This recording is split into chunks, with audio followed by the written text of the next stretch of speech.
Професорке, дали се слушаме? Да, се слушаме. Добро.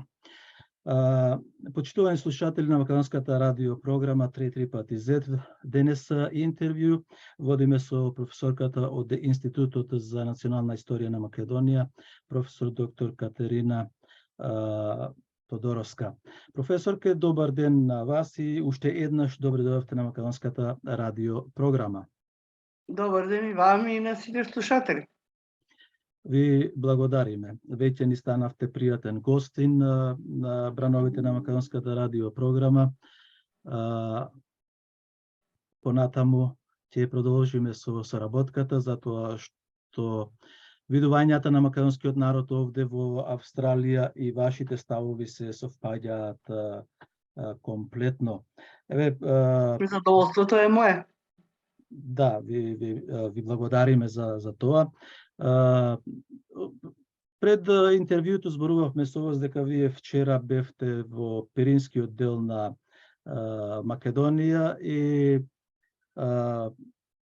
дека забележавте некои работи за кои сега не знам дали да почнеме со тоа или пак да почнеме со она што се формира во Институтот за национална историја, да историјата да биде на Северна Македонија. Јас предлагам да почнеме со вашето патување до Пиринска Македонија, па после вториот дел да го завршиме со формирање на членови или на комисија за историјата на македонскиот народ да биде историја на Северна Македонија. Вие сте домаќин, како ќе кажете, така ќе биде. Добро, ви благодарам на разбирањето. Ајде да проверам само јас за момент околу сликите кои ги добив нормално и ќе зборуваме и за нив. Преку тие слики ќе зборуваме, се разбира, и на ова интервју. Најнапред кажете ми кој беше поводот што отидовте во Пиринскиот дел на Македонија или во Бугарија?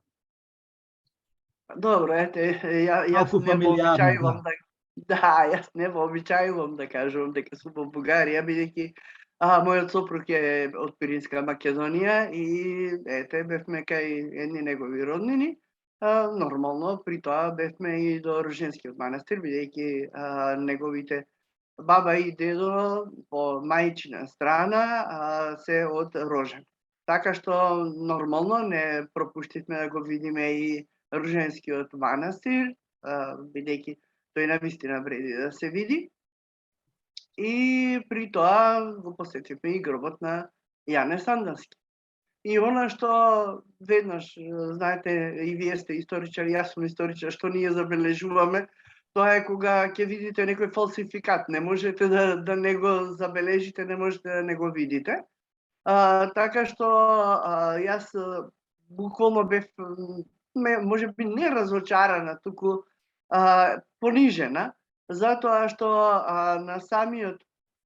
на самата спомен плоча која што стои тоа е тоа, стои до гробот на Јанета Сандански и сега на неа пишува, нели, нема да запрам и пред најстрашните терористички дејства, за да ја извојувам скриената моја желба или мечта за слободна Македонија.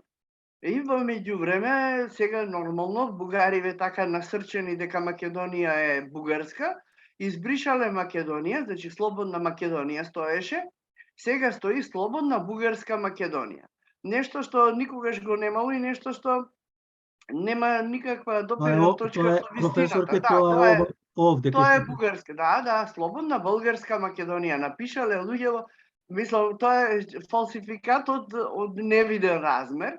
Меѓутоа, знаете, ние веќе навикнавме да читаме такви фалсификати, ама чинам дека ова е најгрубиот и најнецелисходниот фалсификат, затоа што Јане Сандански, само оние што прочитале барем една книга за него, знаат дека никогаш во неговиот живот или во неговата работа Бугарија или бугарската држава не биле ценети од гледна точка на ослободување на Македонија, туку во сите негови изјави, во сите негови писанија, секаде стои дека бугарските политичари или политички партии или политички структури се трудат да го злоупотребат македонското ослободително дело за своји цели.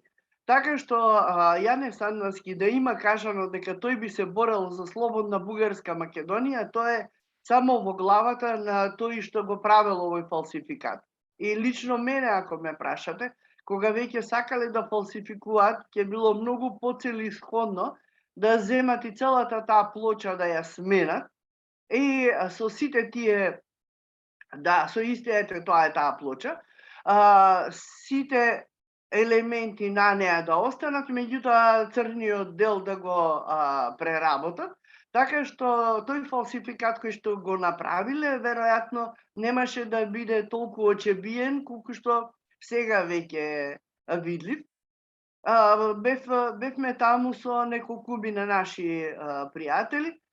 Сите нормално го забележаа, многу е повторно ќе кажам невкусно кога ќе видите еден преправен текст на толку груб и толку несоодветен начин.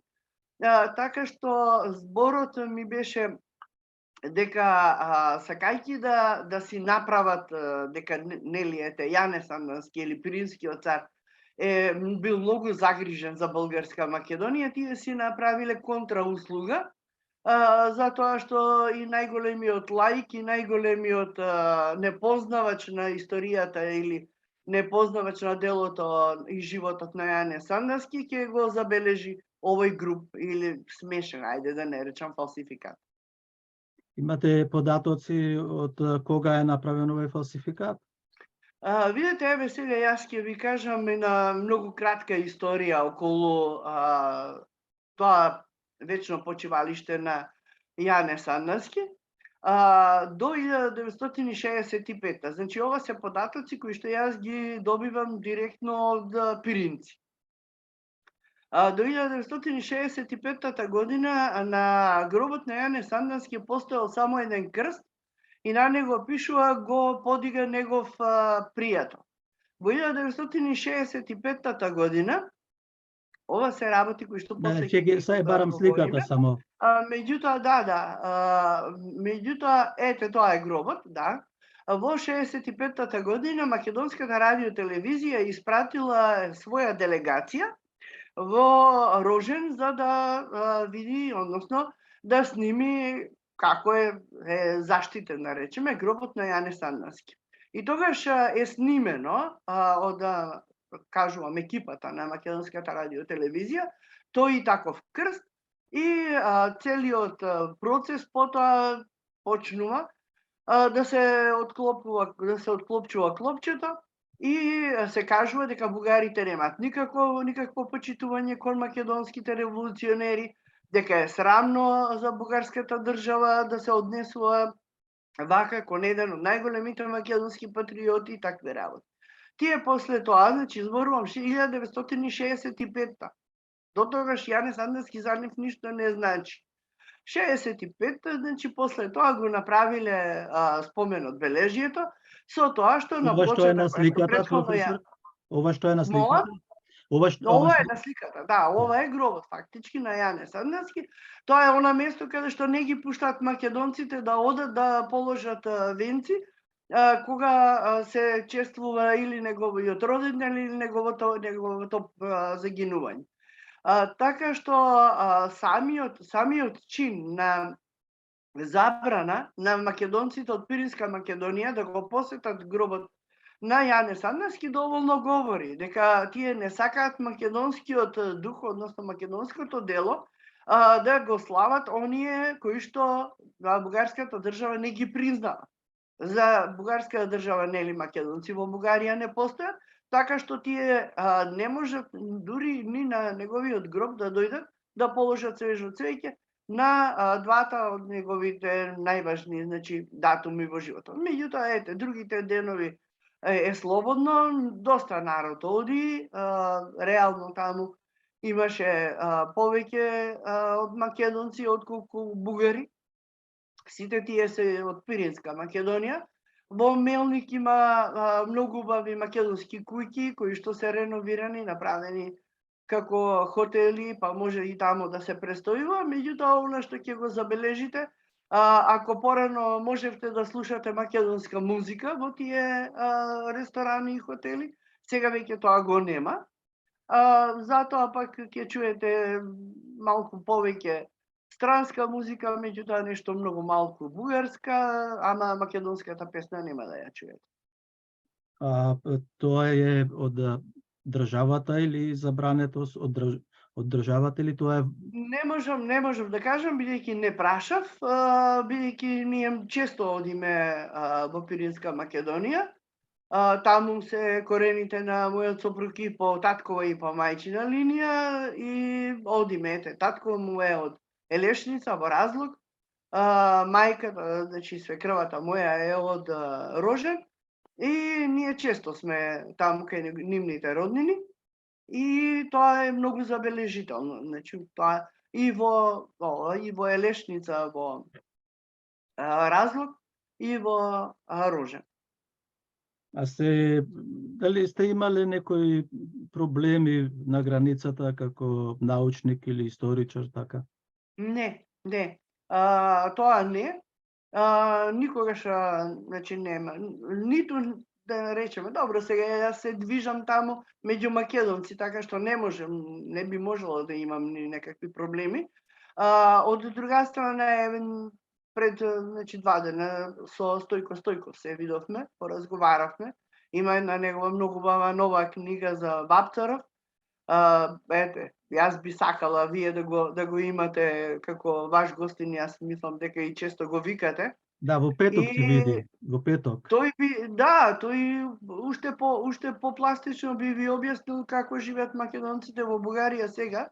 Меѓутоа, од она што јас го видов, мислам дека навистина сега им е многу тешко и чинам дека треба на крајот на криштата некој во Македонијава да се разбуди и да каже дека на тие луѓе сега им требаме, а не тогаш кога нам ќе не биде мерак да се појавиме. Добро, да одиме понатаму, професорке. Уште едно ме интересира, бидејќи често пати ми спорат околу фактот дека во Пиринска Македонија Ванчо Михајлов и Тодор Александров нема фамилија каде што можат тие да бидат представени како македонски херои. Бидејќи јас порано испитував, истражував, одев по селата и по градовите каде што се македонците, за македонците во Пиринска Македонија Јане Сандански е и Гоце Делчев. Спрема моето, вие што имате видено? Дали вие го истото го гледате? Вака сега. Да. Значи, ние мора да знаеме две работи за Ванчо Михајлов. Првата работа е она што и денеска се случува, сега ќе зборувам за Ванчо Михајлов, меѓутоа вие можете да си го пресликате и во денешнинава. Во 1930 година во весникот Македонија, кој што е фактички весник на македонската емиграција во Бугарија, така стои на весникот. Ја чинам дека таму го имаме и го имаме и како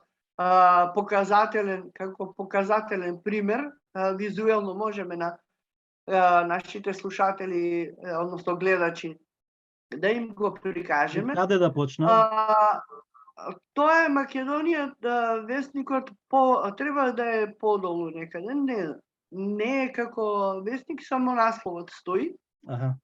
Само Чинам дека го разговаравме пред да почнеме. Да, само за ова. Меѓутоа, убаво би било да им го покажеме, не заради друго, еве и ова ќе го објасниме. Ете тоа е Македонија. Значи весникот под ова Македонија, под насловот пишува орган на македонската емиграција во Бугарија. Значи македонска емиграција. не бугари од Македонија. Да, ова овде Како е дојдено до таа македонска емиграција? Еднаш зборувавме во една емисија со вас, меѓутоа убаво е повторно да го кажеме тоа за точно да се знае за што зборуваме, која е таа македонска емиграција. Во 1919 година, после завршувањето на Првата светска војна, е одржан еден собир на големите сили и победничките нормално и загубарите од Првата светска војна, и на тој Нејски мировен договор се потпишани сите оние кои што држави, односно државници на држави кои што учествувале во Првата светска војна. После тој Нејски договор меѓу Бугарија и меѓу Грција е направен договор, односно се имаат спогодено за размена на население. Така што македонците кои што биле максимално потиснувани, асимилирани, да не речам и тероризирани од грчката држава, во голем број се преселуваат во Бугарија. Зошто е Бугарија? Затоа што со неа имаат договор, а немало договор со кралството на србите, хрватите и словенците. Така што тие заминуваат таму, меѓутоа и таму се борат. Сакам уште еднаш да го подцртате тоа за да знаат слушателите. Значи македонците одат во Бугарија не заради што јазикот е поблизок до нив, туку заради договорот во 1919 година. 19 година, да. И тие веќе заминуваат за Бугарија. Таму си ги чествуваат сите своји, односно сите македонски празници. Еве, можеме сега, ако сакате да свртиме, само да прочитаме што им се случува во 1930 година на македонците во Бугарија. И сега тоа е еден дел кој што може да им го покажеме. Го има таму. Или, еве, јас ќе го читам одовде, насловот на тој дел, кој што е исто објавен во тој весник на македонската емиграција, се вика трговците со македонското дело. И пишува дека бугарските... Професорке, која слика е? Одете нагоре да видам, чинам. Ете тоа е, трговците со македонското дело. И се кажува дека бугарските партии кои што управуваат, нели, некои повеќе, некои помалку и во минатото се служеле со ослободителното дело на Македонија за своји партиски цели. И треба да се признае дека 90% од непријатностите или несреќите на Македонија го имаат длабокиот корен во мешањето на туѓите државни и партиски сметки во ослободителното дело на Македонија. Значи, ова е 30-та година, 1930 година, веќе македонците чувствуваат дека бугарите толку многу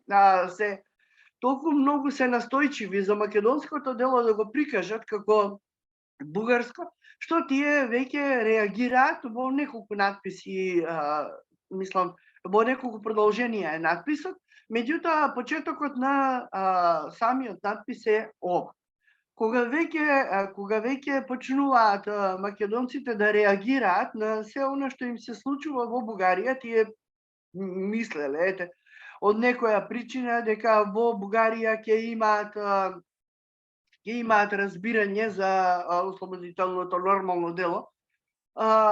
Сето тоа прераснува во една голема хајка од страна на бугарската држава, кон сите македонци почнуваат страшни апсења, дури пресметувања со сите оние кои што ќе се изјаснат или ќе застанат зад македонското дело. Така што биле апсени луѓе кои што биле членови на органот на Македонија, биле апсени членови на Илинденската организација, тоа е она Илинденска организација која што ги чува костите на Гоце Делчев. Потоа имате македонски благотворителни друштва, можеме да покажеме, имаме таму, ако сакате да го видат и нашите гледачи, ама слушателите нема да го видат. Ќе одиме, чинам дека тоа е ајде да видиме. Тоа е тука застанеме. Значи тоа е едно книвче, мала книжка од 15 на страни, која што всушност е една реч, едно дело кое што го пишува Климент Шапкарев во чест на Гоце Делчев и едно друштво кое што се вика Пловдивско македонско благотворително друштво Гоце Делчев, секоја година врши, има всушност за задача да го заштити и зачува споменот на Гоце Делчев, така што врши агитација и кани одредени личности кои што биле блиски на Гоце Делчев да говорат по повод, така се вика тоа, Гоцево утро. Тоа Гоцево утро во 34-та година го имал чест да го отвори и да го одржи Климент Шапкарев, тоа е син на Кузман Шапкарев. Сега, што е овдека интересно? Овдека е интересно дека тоа е Пловдивско македонско благотворително друштво. Доколку тие биле заинтересирани, односно сакале тоа да биде бугарско друштво, тогаш немало потреба насекаде да се пишува благотворително македонско, македонско благотворително друштво. Меѓутоа, тие друштва ги има и во другите градови, и тие исто така, како и Пловдивското, имаат многу широко развиена активност. Активноста е само во една насока, Македонија да биде цела, односно да го добие она што го добиле и другите, своја автономија, своја држава, која што нема да зависи од никого. Сега сакам немалку да проговориме овдека и за она што пред малку го спомнав. Тоа е дека постои една илинденска организација која што е многу ревностна во задржувањето, односно зачувувањето. Тоа е една слика погоре. Споменот треба да се зачува споменот на Илинден или за Илинден. Илинденската организација во 1935-та, ете тамо во Ќошот, тамо пишува Илинден. Јас ќе покажам. 2 август Илинден 1935 година, да, тоа е еден илинденски лист кој што е вонредно издание на Илинденската организација во чест на годишнината на Илинденското востание. Тука ние го имаме само тој дел. Меѓутоа, јас би сакала да им прочитам на нашите слушатели еден многу интересен пасус кој што се наоѓа на првата страна од овој лист.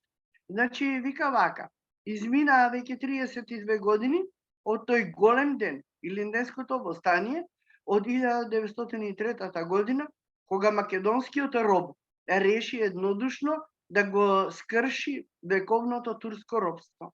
Изминаа 32 години од тој голем историски подвиг, но споменот за него останува исто така свеж, пресен и пламенит. Илинден си останува и сега највисоко стоечката и најсветлата звезда на високото национално сознание во бескрајната редица од големи подвизи на македонското население, која сега и за секогаш ќе ја краси нашата историја. Значи, нашата историја не е бугарската историја. Сите овие податоци кои што сега ние овдека ги презентираме, ги кажувам, не се напишани вчера, не се напишани од мене, не се напишани од вас. Ние двајцата сме историчари, двајцата работиме наука. Меѓутоа, вие кога ги имате овие податоци, вие не можете да спорите со што? Со она што пред малку го видовме, фалсификат.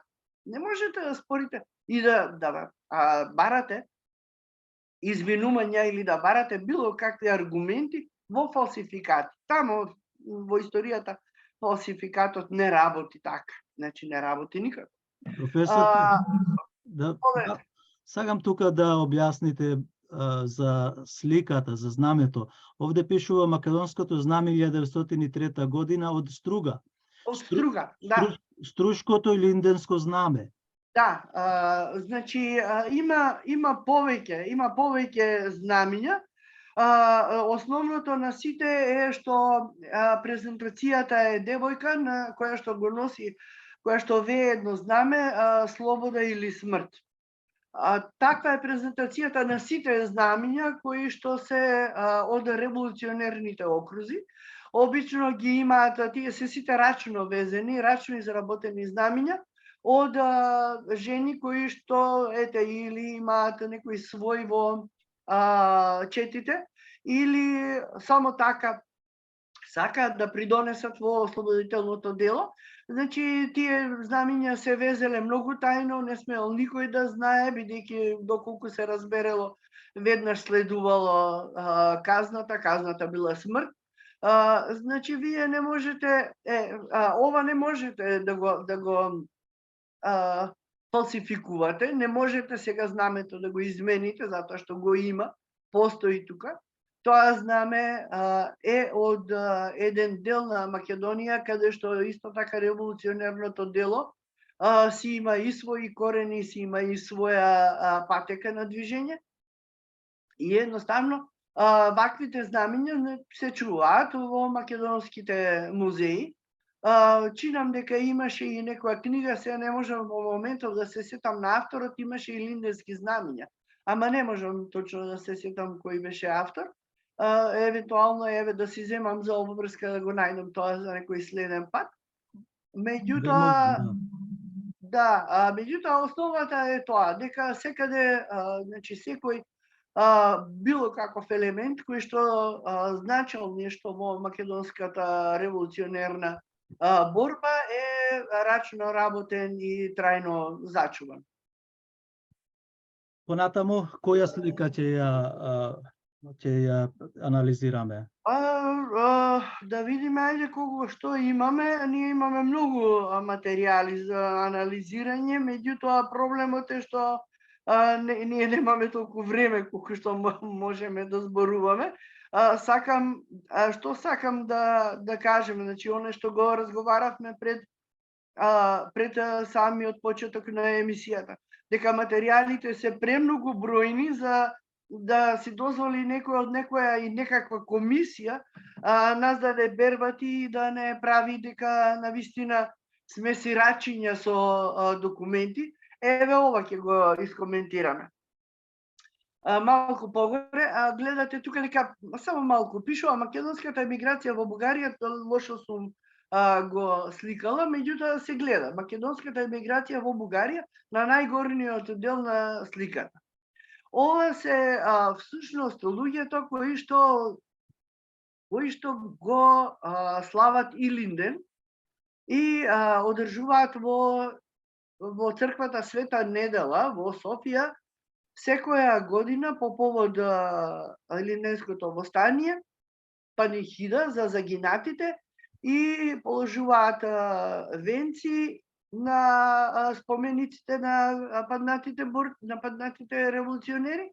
Меѓутоа, сите овие се автори, односно учесници во издавањето на весникот Македонија, во весникот Илинденско дело и во сите други гласила кои што македонската емиграција ги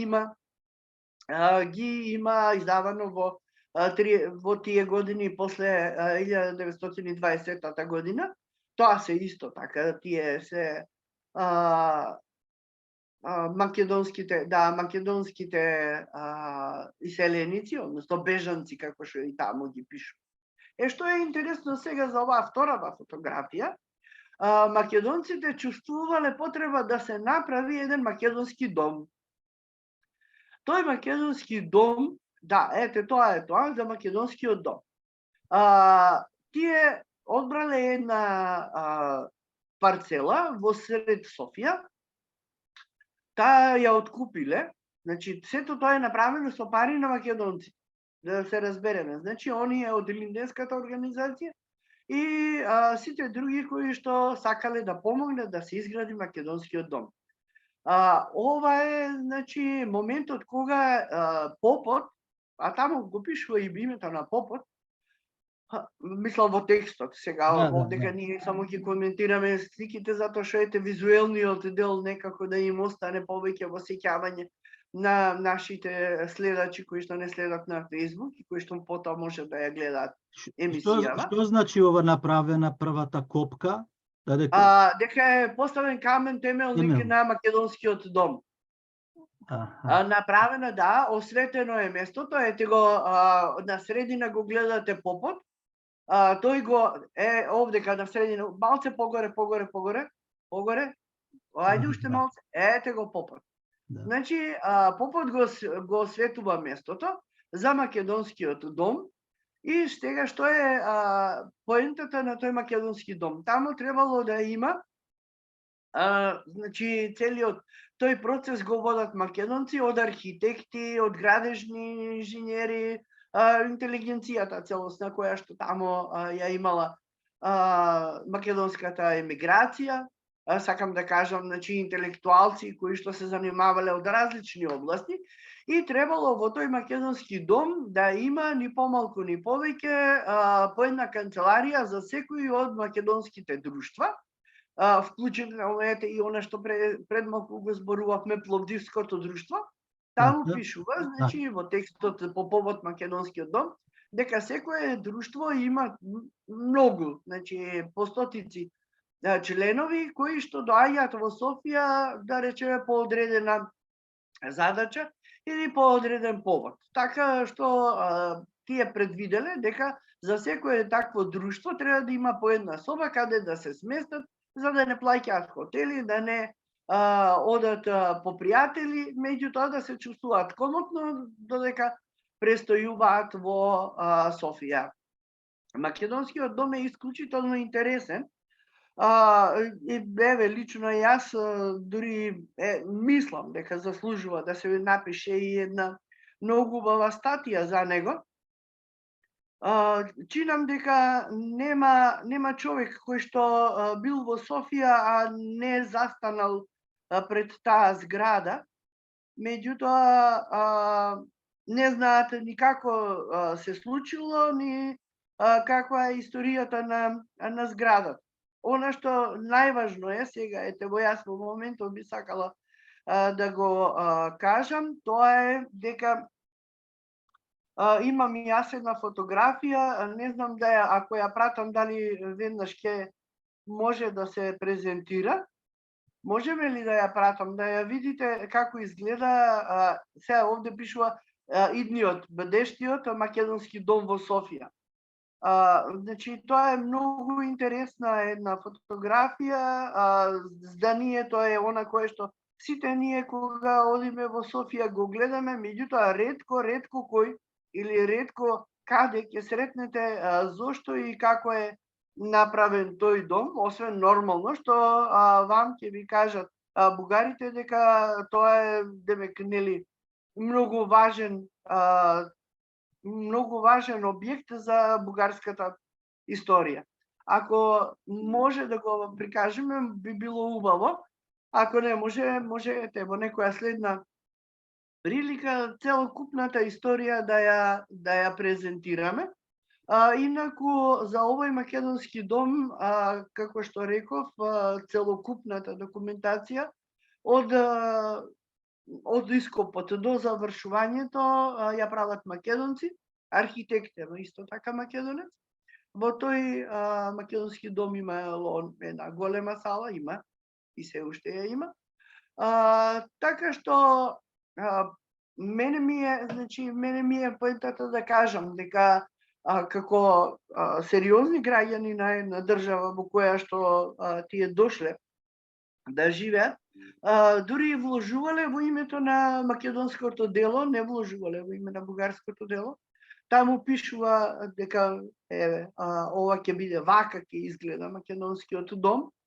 И тој македонски дом, се разбира, после тоа е употребуван, како сакате кажете, меѓутоа останува, значи историјатот на таа зграда, останува историјатот на луѓето кои што вложувале, ги имаме, јас ги најдов по име и презиме, кој колку дарувал и колку донирал, од кои побуди, тие кажуваат и зошто донираат. Ето е одлично. Тоа е тој идниот македонски дом во Софија, тоа е како ќе изгледа. И да. Па може би можело да оди и помала слика за да може да се види целокупната зграда. Да не одиме дека ете така, тоа е цело да. Архитектот е исто така реков македонец, со сите пропратни елементи предвидено, направено. Постои значи документација целокупна за тоа колку квадрати е, колку ќе биде за некоја пригодна сала во која што ќе може да се празнуваат нешто како отворена сала, која што потоа и би се издавала и од тие пари би се финансирала македонското дело во Бугарија. Како пишува овде, што е ова Бжештешчијата? Бдештија, идниот македонски дом во Софија, Бдештија. Така. Да, тоа е идниот македонски дом во Софија. И интересно, пак ќе кажам, интересна е целата историја на овој македонски дом. Од моментот, од идејата, како почнала идејата, до, видовте како се удира темелот, како се копа првиот, се закопува првиот темел за таа зграда и се разбира како е целиот тој процес на финансирање и доградба и изградба на македонскиот дом. Така што ние имаме навистина премногу материјали кои што јас повторно ќе кажам, многу ми е жал што се најдоа такви изроди од македонското ткиво кои што сметаат дека само заради некои кесиња со златници треба да си го продадат сопственото национално чувство и да не понижат до степен за да дојдеме до тоа дека Кирил Методи, Наум, Климент, Самуил, сите тие се бугари. Тажно е за нив, тажно е за нас, меѓутоа наше е да ја кажеме вистината, верувам дека вистината кога тогаш ќе излезе на виделина. Па еве сега излегува на виделина и ова вие што го кажувате не е така презентирано во едно клопче, да кажем, на едно место. Од ова можеме да еве моментално да извадиме заклучок дека сето што ги мачи бугарите е македонската историја која се наоѓа во Бугарија, а не бугарската историја во Македонија. Целокупната македонска историја не ги мачи. Она што еве веројатно забележувате и вие и сигурно забележуваат нашите слушатели. Бугарите се уште немаат почнато да бараат бугари во Грција. Се извинувам. Во Егејска Македонија. Во Грција не смеат ни да чепнат затоа што со тој договор кој што го разговаравме, Нејскиот договор, имаат завршено приказната со тоа твое мое население. Она што верувам јас, може би грешам, меѓутоа верувам дека е нивна идеја, откако ќе го решат булгарското прашање во Македонија, Косово, еве пред малку и таму отидоа да се прошетаат, во Албанија, и ќе чепнат и во прашањето со македонците од Егејскиот дел во Македонија, затоа што еден од членовите на нивната комисија, Наум Кајчев, е директен потомок на македонци од Егејска Македонија. Така што тој веројатно ним име некако како пиун ставен, некој човекот е просечен, мислам, не е ни просечен научник, меѓутоа во моментов чинам дека им е потребен за утре други ден преку него да кажат дека еве се уште има некои бугари таму во егејскиот дел на Македонија кои што се останати или заостанати и кои што ги немаат правата на национално малцинство. Тоа е, значи, она кое што јас верувам дека е нивна агенда, имајќи го предвид капацитетот на човекот за кој што зборуваме. А исто зборувам како научник, значи не зборувам и некој не го познавам човекот, го имам читано, го имам гледано на неколку конференции. На една конференција дури беше многу интересно. Во Полска бевме, во Краков, и тој зборуваше меѓу другото, нафрли дека неговата баба е од егејска, не, од Беломорска Македонија, и дека таа тврдела дека секогаш тие си го зборувале чистиот български език како сега. Меѓутоа неговата баба е исто така преселник од 1920 година во Бугарија. Сега, откако заврши тој да зборува, станаа два тројца, меѓутоа кога ќе ви станат два тројца научници странци и кога ќе ви кажат дека е смешна теоријата која што вие ја кажувате за бугарскиот јазик и за потеклото на македонците од егејскиот дел на Македонија, човекот се сепна, ама буквално во глувчешка дупка го пикна. И се разбира, и јас излегов да прокоментирам на целата негова, на таа негова изјава. И јас кажам дека ете, јас имам исто така една баба, која што е во Пиринскиот дел на Македонија, која што никогаш до нејзината смрт, 99 години живееше, никогаш не рече дека е бугарка. Така што, кога жена која што е родена во Пирин, никогаш не рече дека тој јазик што го зборува е бугарски. Можете да замислите колку бугарски бил јазикот на баба му од егејска Македонија. Мислам, апсурди невидени. Сакам да кажам дека неговиот начин на нафрлање на таа теза дека македонскиот јазик е фактички бугарски, односно нели некоја си дијалектна форма, најде на така жестока реакција кај странците, што мене, морам да признам, ми беше многу бавно на душава. И така. Тоа е нешто како улогата што ја игра сега Кице Колбе во комисијата со Грција, што ја предводи Виктор Габер. Не знам што работат тие луѓе, некако ми се многу таинствени. Искрено да бидам, немам прочитано ништо од таа комисија.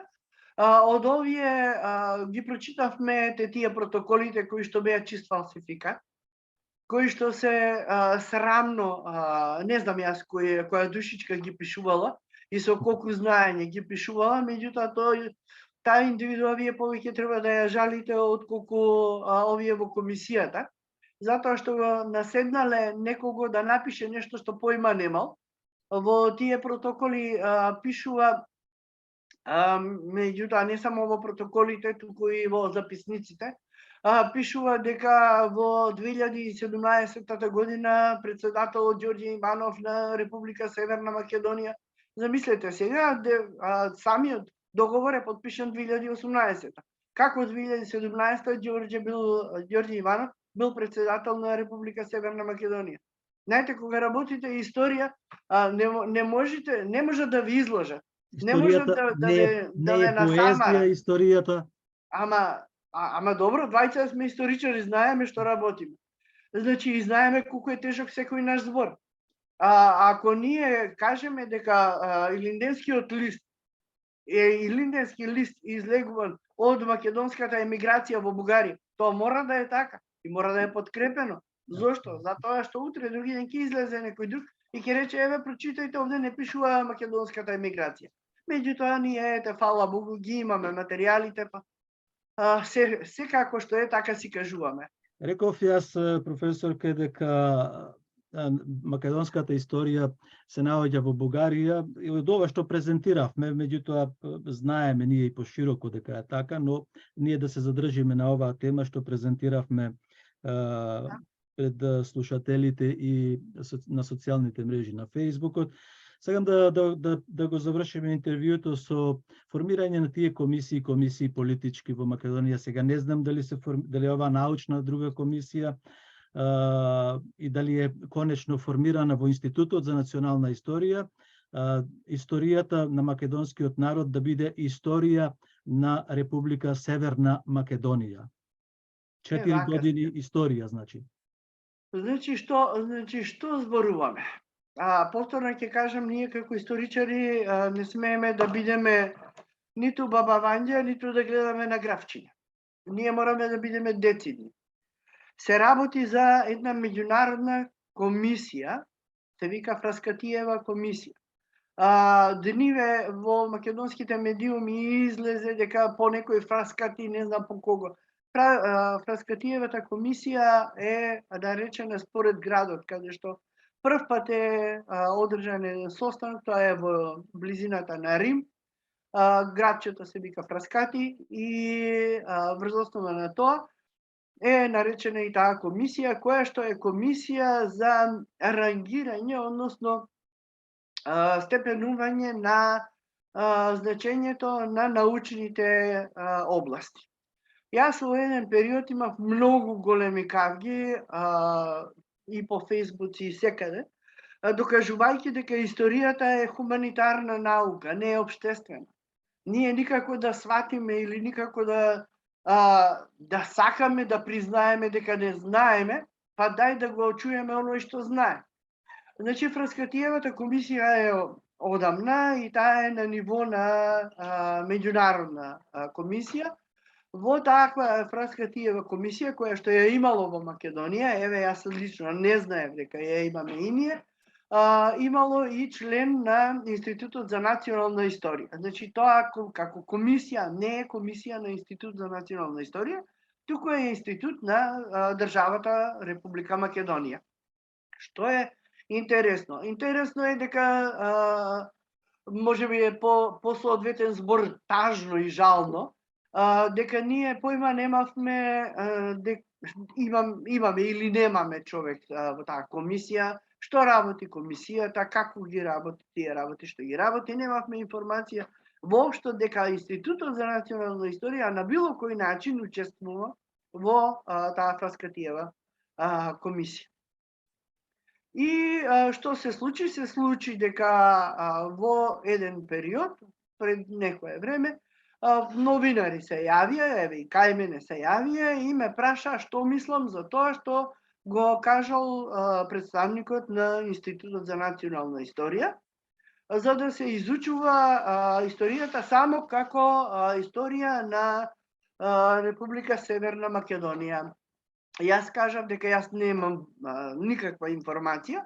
Институтот за национална историја е претворен во личен институт на директорот Драги Георгиев. Ниту некој знае, ниту некој појма има каде се испраќаат и кога се испраќаат членови. Тој се повикува на некакво си дискреционо право на директорот, меѓутоа дискреционо право во секоја нормална институција, каква што сега не е Институтот за национална историја, во секоја нормална институција тоа дискреционо право се користи само доколку има некои одредени, ете да речеме, тајни. Меѓутоа во Фраскатиевата комисија апсолутно нема никаква тајна. Јас им кажав исто така на новинарите дека се додека не го видам записникот на кој што тие би требало да се повикаат, не можам да зборувам што зборувала колешката која што ми ја посочија, затоа што сметам дека не е честно од моја страна да коментирам нешто што не знам. Само врз основа на тоа што тие ми го кажуваат.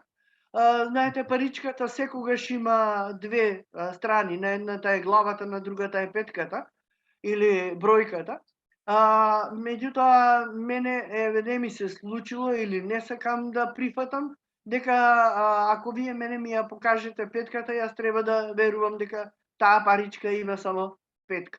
Значи имаше голема една непријатна ситуација во Македонија. Ние како институт најодговорно тврдам, со цело морално и материјално со цела морална и материјална моја одговорност, дека Институтот за национална историја не стои за тоа, дека ние немаме таква комисија и дека не сме имале барем 99%, мајте дека има 2% или 1% луѓе што знаеле дека таквата комисија има таков член. Оние што знаеле, веројатно знаеле и кога се одржал тој состанок, веројатно тие ја имаат и пуштено информацијата, меѓутоа повторно ќе кажам, не е тоа човек од институтот со кои што нели ние комуницираме и контактираме. Во медиумите циркулираше името на Билјана. Јас ви кажам, значи, во мене ми го посочија истото име. Повторно ќе кажам, директорот е тој кој што си ги назначува. Веројатно секогаш си ги бира, еве исто како што рековме дека има нели комисија која што или советодавно тело кое што ќе ја советува па комисијата со Бугарија. И таму се испратени луѓе кои што треба на директорот да му го држат грбот или кои што нешто се побуниле, па дај сега со 2-3 000, 3-4 000 ќе ги подмачкаме месечно. Сето тоа се случува само заради некој мир на директорот во институтот, веројатно така е пратена и Билјана. Не верувам дека на друг начин е отидена, затоа што обично кога се формираат такви некои комисии, не само такви, било какви, кога се мара некој кооптиран член од Институтот за национална историја, секогаш се оди на совет.